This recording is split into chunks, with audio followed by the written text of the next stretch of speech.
오늘 성경 말씀은 디모데후서 1장 6절에서 10절입니다. 디모데후서는 목회 서신인데 혹자는 이 서신을 청년 서신이라고 부르기도 합니다. 왜냐하면 사도 바울이 청년 목회자 디모데에게 보낸 편지이기 때문입니다. 이 서신은 목회자에게 필요한 내용도 많이 담고 있지만 크리스천 청년들이 어떻게 살아야 하는지도 잘 가르쳐주고 있습니다. 사도 바울이 순교당하기 직전, 그러니까 AD 65년경이나 66년경에 이 편지를 쓴 것으로 추정됩니다. 그때 바울은 로마의 감옥에 있었습니다. 당시의 감옥은 감금당한 사람의 신분이나 죄질에 따라 다양한 차이가 있었습니다. 바울은 네로의 박해가 한창 진행 중일 때 붙잡혔습니다. 그때의 상황은 매우 좋지 않았습니다. 순교를 기다리면서 바울은 아들과 같은 디모데에게 편지를 쓴 것입니다. 그러하기에 그 내용은 절절하게 귀한 메시지를 전하고 있습니다.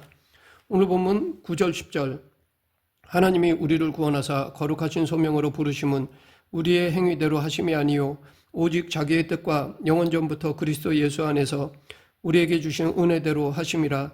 이제는 우리 구주 그리스도 예수의 나타나심으로 말미암아 나타났으니 그는 사망을 패하시고 복음으로써 생명과 썩지 아니할 것을 드러내신지라. 이 9절과 10절은 하나의 찬송시로 볼 수 있습니다. 9절에서 바울은 하나님께서 우리에게 구원과 소명을 주셨다고 하였습니다. 하나님은 죄와 사망의 권세 아래 종노릇 하던 우리를 이끌어 내시어 영원히 썩지 않은 생명을 허락하셨습니다.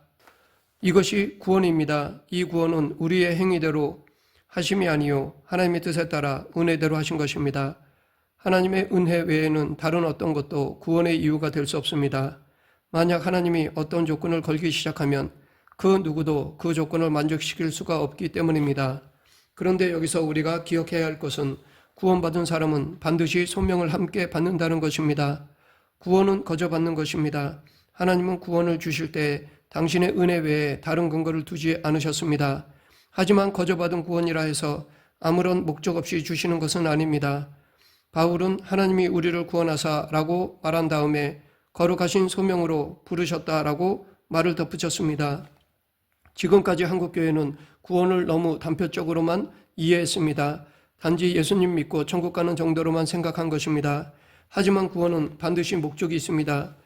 구원은 무엇으로부터의 구원이기도 하지만 무엇을 향한 구원이기도 하기 때문입니다. 죄악과 사망으로부터 건진받은 우리는 이제 거룩한 소명을 목표로 삼고 나아가야 합니다. 구원과 소명 사이에는 밀접한 관계가 있습니다. 구원의 목적은 소명을 이루는 데에 있습니다. 소명이란 하나님의 부르심을 뜻합니다. 성경에서 소명이란 말이 때로는 구원과 같은 의미로 사용되기도 합니다. 하지만 때로는 구원받은 자의 삶의 목표를 가리키기도 합니다. 바울은 구원받은 자의 삶의 목표를 거룩하신 소명이라고 하였습니다. 이것은 거룩함을 추구하는 소명이라고 번역할 수도 있습니다. 즉 소명이란 거룩한 삶을 사는 것입니다. 우리는 보통 거룩을 어떤 도덕적 탁월함이라고 생각하지만 성경에서 거룩이란 하나님께로 점점 더 나아가는 것을 뜻합니다. 이를 위해 우리는 점점 더 세상적인 것, 악한 것으로부터 구분되어야 합니다. 구원받았다면 거룩한 소명을 따라 살아가야 합니다. 우리를 구원하신 목적이 거기에 있기 때문입니다. 우리 각자가 삶의 자리에서 받은 소명은 모두 다 다릅니다. 어떻게 세상과 구별되어 하나님을 닮아갈까 하는 모습이 각자마다 다르기 때문입니다. 기도가 소명인 사람도 각자 다른 기도의 내용과 목적이 있습니다. 따라서 우리는 우리에게 주어진 고유한 소명을 찾아야 합니다. 하나님은 그 소명을 주시기 위해 우리를 구원하셨습니다. 교회도 마찬가지입니다. 이 땅에 수많은 교회가 있지만 각 교회마다 주신 소명이 다 다릅니다. 그렇기에 하나님께서 이 땅에 많은 교회들을 두신 것입니다. 우리는 그 소명을 찾아야 합니다. 그 과정은 시간이 많이 걸릴 수 있습니다. 그렇다고 해서 소명을 무시하면 우리는 구약시대 사울 왕처럼 소명을 낭비하게 될 것입니다. 우리는 각자에게 주신 소명, 우리 교회에만 독특하게 주신 소명을 찾기 위해 고민하고 기도하고 지혜를 구하고 책을 읽고 대화를 해야 합니다. 6절부터 바울은 소명자의 삶의 모습을 구체적으로 하나씩 알려줍니다. 먼저 바울은 그러므로 내가 나의 안수함으로 내 속에 있는 하나님의 은사를 다시 부릴 듯 하게 하기 위하여 너로 생각하게 하노니 라고 하였습니다. 소명자는 은사에 불을 붙이며 산다는 것입니다. 성경에서 말하는 은사란 교회를 세우고 사명을 이루기 위해 하나님께서 특별하게 주신 선물을 뜻합니다. 아마도 디모데는 목사로 임직받을 때 사도의 안수를 통해 이 은사를 받은 것 같습니다. 복음의 사역자가 되기 위한 권위와 능력을 하나님으로부터 받은 것입니다. 문제는 그 은사가 점점 사그러졌다는 데 있습니다. 그래서 바울은 하나님의 은사를 불일 듯하게 하기 위해 하나님의 말씀을 기억나게 하였습니다. 우리는 소명자입니다. 소명자는 하나님이 주신 은사로 그 소명을 감당하게 됩니다. 하지만 은사를 받았다 하더라도 사용하지 않으면 그 은사가 약해질 수 있습니다. 은사를 받은 사람은 그 은사를 계속 사용해야 합니다. 교회를 세우기 위해, 세상에서 소명을 감당하기 위해 우리가 받은 은사를 사용할 때 누구보다도 가장 큰 유익을 얻는 사람은 바로 자기 자신입니다. 왜냐하면 하나님은 은사를 사용하는 자에게 더 큰 은혜를 주시기 때문입니다. 만약 은사를 잘 모르거나 은사를 오랫동안 사용하지 않아서 희미해졌다면 다시금 하나님의 말씀을 통해 은사에 불을 지펴야 합니다. 계속해서 7절에서 바울은 소명자가 붙들어야 할 성령님이 어떤 분이신지를 말하였습니다. 하나님이 우리에게 주신 것은 두려워하는 마음이 아니요 오직 능력과 사랑과 절제하는 마음이니, 여기서 두려워하는 마음은 두려워하는 영으로, 능력과 사랑과 절제하는 마음은 능력과 사랑과 절제하는 성령으로 번역할 수도 있습니다. 예수님을 믿을 때 누구나 다 성령님을 받습니다. 성령으로 아니하고는 누구든지 예수를 주라 할 수 없기 때문입니다. 이것을 성령 세례라고 합니다. 성령님께서 우리 안에 오시면 반드시 역사가 일어납니다. 성령님은 하나님의 역사를 우리에게 최종적으로 전달해주는 마지막 손이기 때문입니다. 바울은 이것을 성령을 마신다라고 표현하기도 했습니다. 물을 마시면 갈증이 해결되는 것처럼 우리가 성령을 마시면 분명한 역사가 일어납니다. 이 성령님의 역사에 대해 바울은 세 가지로 정리하였습니다. 첫째, 능력의 성령입니다. 소명자가 그 일을 감당하려면 능력이 필요합니다. 왜냐하면 사탄이 소명자를 가만히 놔두지 않기 때문입니다. 또한 이 세상이 결코 만만하지 않기 때문입니다. 우리의 힘으로만 한다면 10중 8구는 실패합니다. 그로 인해 좌절합니다. 하지만 성령의 권능을 받으면 우리는 이 세상에서 소명자로 살아갈 수 있습니다. 둘째, 사랑의 성령입니다. 우리가 소명을 감당할 때 가장 필요한 것은 사랑입니다. 교회를 세우는 것도 사랑으로 해야 합니다. 세상에서 주신 소명을 감당하는 일도 사랑이 바탕이 되어야 합니다. 능력만 있고 사랑이 없으면 아무런 감동도 줄 수 없고 참다운 변화를 일으킬 수도 없습니다. 그렇다면 이 사랑은 어디서 얻을 수 있을까요? 바로 성령님을 통해 공급받아야 합니다.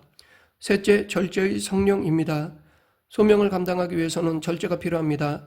특별히 우리 인간 안에는 두 개의 꺼지지 않는 불이 있습니다. 하나는 분노의 불이며 다른 하나는 정욕의 불입니다. 이 두 가지 불을 통제하고 이길 수 있는 힘은 오로지 성령님으로부터 얻을 수 있습니다. 이어지는 8절에서 바울은 소명자가 해야 할 일을 강력하게 권면하였습니다. 그러므로 너는 내가 우리 주를 증언함과 또는 주를 위하여 갇힌 자 된 나를 부끄러워하지 말고 오직 하나님의 능력을 따라 복음과 함께 고난을 받으라. 여기 증언이란 단어는 마르티리온입니다. 순교자를 뜻하는 마터라는 단어가 여기에서 나왔습니다. 실제로 마르티리온이란 단어에는 순교라는 의미도 담겨 있습니다. 소명자에게 생명을 걸어야 할 만큼 중요한 일은 예수님을 증언하는 것입니다. 예수님을 증언하는 일은 1차적으로는 복음을 전파하는 것입니다. 그리스도의 증인 역할을 하는 것이 바로 소명자의 삶이기 때문입니다. 더 나아가 소명자의 삶을 통해 그리스도인다운 모습을 보여주는 것 역시 예수님을 증언하는 일에 속합니다.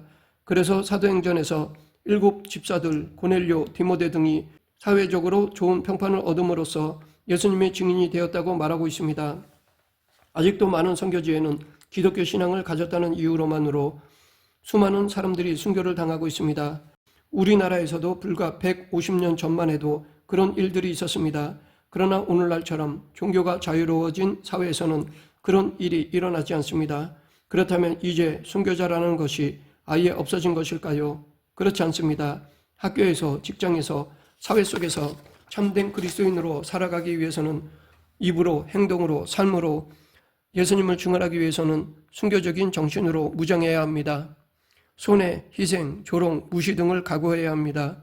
그렇기 때문에 사도 바울은 마지막으로 디모데에게 오직 하나님의 능력을 따라 복음과 함께 고난을 받으라 라고 강력하게 명령한 것입니다. 소명자는 복음을 위해 고난을 받는 사람입니다. 그 복음은 9절과 10절에서 말하는 그리스도 안에서 은혜로 받은 생명입니다.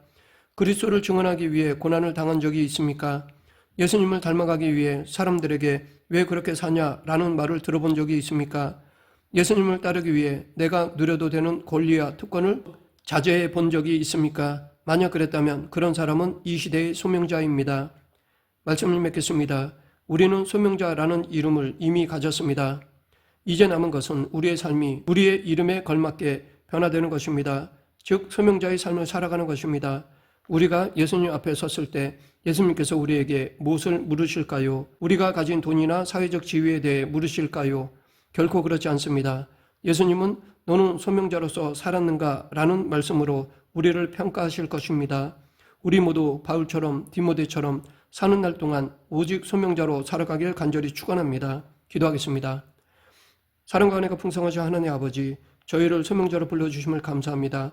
소명받은 자로서 수고하고 노력하는 성도가 되게 하여 주시옵소서. 예수님 이름으로 기도드립니다. 아멘.